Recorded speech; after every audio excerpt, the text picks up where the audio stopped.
Chitral wild life division جو ہے یہ ایک مشہور علاقہ ہے. یہاں پر کافی سارے وائلڈ لائف پائے جاتے ہیں. 14,850 اسکوائر کلومیٹر رقبہ ہے. چترال میں ہم وائلڈ لائف اسپیشیز کی بات کرتے ہیں تو یہاں پہ ہمارے wildlife resources forest resources بہت زیادہ ہیں, جن کے بڑے بڑے میملز مارخور ہیں, آئیبیکس ہیں, جن کی ٹرافی ہنٹنگ پوری دنیا میں مشہور ہے.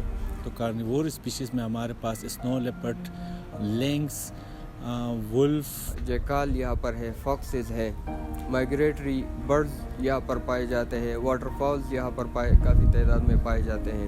براؤن بیئر, بلیک بیئر کے ہیبیٹیٹ یہاں پہ ہیں ہمارے پاس. کنزرویشن اتنا ہوا ہے کہ ہمارے پاس وائلڈ لائف پاپولیشن بہت زیادہ ہو گئی, خاص کر اینگولیٹس, اور ہمارے اینگولیٹس کی پاپولیشن بہت زیادہ ہو گئی ہے. مارخور کا نیچرلی اللہ تعالیٰ نے ایسے علاقوں میں پیدا کیا ہے کہ جو کہ بہت سنگلاخ علاقے ہوتے ہیں. ٹیمپریٹ زون اس کو کہتے ہیں, جدھر برف باری بہت زیادہ ہوتی ہے. ان کا پریڈیٹر ہوتا ہے سب سے زیادہ تو سنو لیپرڈ ان پر اٹیک کرتا ہے.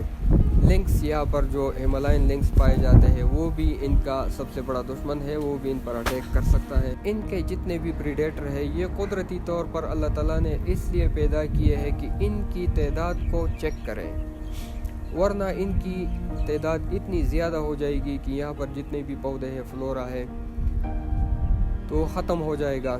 وہ ایک فوڈ چین کہتے ہیں. تو ان میں سے کسی جانور کو آپ نے اگر ہٹا دیا تو کڑی ایک جگہ سے ٹوٹ جائے گی. تو اگر اس کی ہم تھوڑی ہسٹری پہ چلے جائے تو تقریباً 1977 یا 1980s میں چترال گول میں جو مارخور کی پاپولیشن تھی وہ تقریباً ختم ہونے کے قریب تھی. مطلب کہ 50-60 تک اس کے نمبر یہاں پہ رہ چکے تھے. اور پھر ڈپارٹمنٹ نے اس بات کو ضروری سمجھا کہ اگر اس کو فردر بھی اسی طرح چھوڑ دیا جائے تو میں بھی کہ کچھ سالوں میں اس کی جو آبادی وہ مکمل طور پر ختم نہ ہو جائے.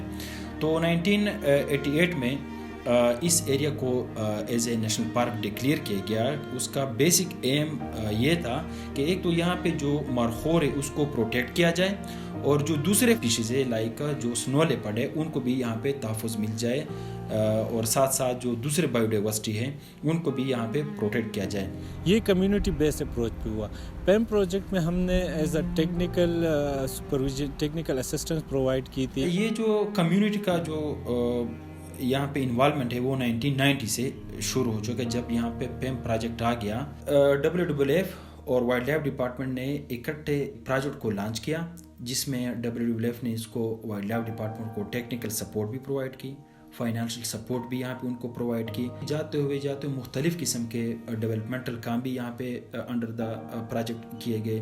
اور ہم نے ایک سیٹ اپ بنایا تھا جس کو ہم کہتے ہیں VCCs, ویلیج کنزرویشن کمیٹیز. وہ ہم نے یہاں نیشنل پارک میں 12 VCCs بنائے, 9 کور زون میں آتے ہیں, 3 بفر زون میں آتے ہیں. اس کا بیسک ایم یہی تھا کہ لوگوں میں اویئرنیس ایک تو کریٹ کیا جائے, اور دوسرے یہ کہ یہاں کی جو بایو ڈائیورسٹی ہے یا مارخور ہے, جو بھی اسپیشی ہے, کمیونٹی کے تعاون کے بغیر اس کو پروٹیکٹ کرنا بہت ہی مشکل ہو جاتا ہے. ان کی مدد سے ہم مارخوروں کی اور دوسرے وائلڈ لائف کی تحفظ کرتے ہیں, اور ان کے تعاون سے یہ جو کچھ ممکن ہوا ہے, تو مقامی لوگوں کی تعاون سے یہ سارا ممکن ہوا ہے.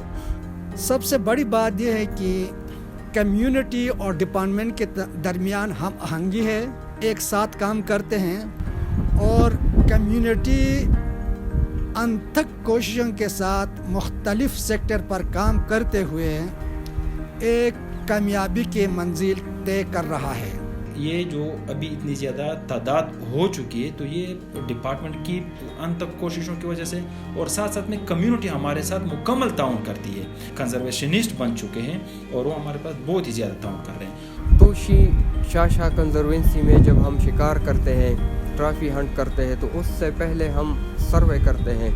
جانور کی عمر 6 سال سے زیادہ ہونی چاہیے, اور آئیڈیل جو ہے وہ 10 سال یا اس سے تقریباً زیادہ ہو.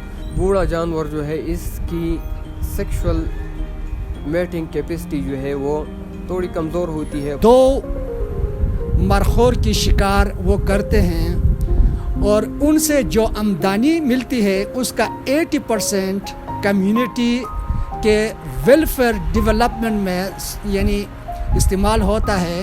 یہ صرف ٹرافی ہنٹ نہیں ہے بلکہ پورے علاقے کی لائیولیہوڈ امپرومنٹ کے لیے بھی کام کرتے ہیں. ابھی تک بڑے اچیومنٹ یہ ہو چکے ہیں کہ جہاں پر لوگوں کے لیے بجلی کی کمی ہے، لوگوں نے اپنے لیے چھوٹے چھوٹے بجلی گھر بنا کر مفت بجلی استعمال کرتے ہیں، اور گورنمنٹ جہاں نہیں پہنچتی ہے وہاں پر اس پیسوں سے اسکول تعمیر کر چکے ہیں، ہائیجین پر بھی کام کیا ہے، واٹر سینیٹیشن پر کام کیا ہے۔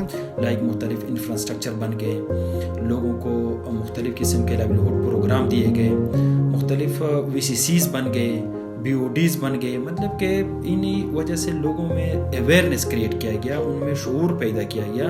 بہت سارے یہ پروجیکٹ چل رہے ہیں اور کمیونٹی بڑے خوشی کے ساتھ یعنی یہ کام کر رہے ہیں، جس کی وجہ سے مرخور کی غیر قانونی شکار جو ہے وہ بالکل ختم ہو چکی ہے۔ تو اسی کی وجہ سے آج اسی ٹائم جو تھا مرخور کی پاپولیشن 200 تھی، اور اگر آج دیکھا جائے ابھی جو ہم نے ریسنٹلی سروے کیے تو اس میں سے ہمارے مرخور کی پاپولیشن جو ہے 3000 تک پہنچ چکی ہے۔ یہ ہمارا ایک بہت اچھا سکسیس ہے with support of world life department اور ہمارے لیے بہت بڑا سکسیس ہے۔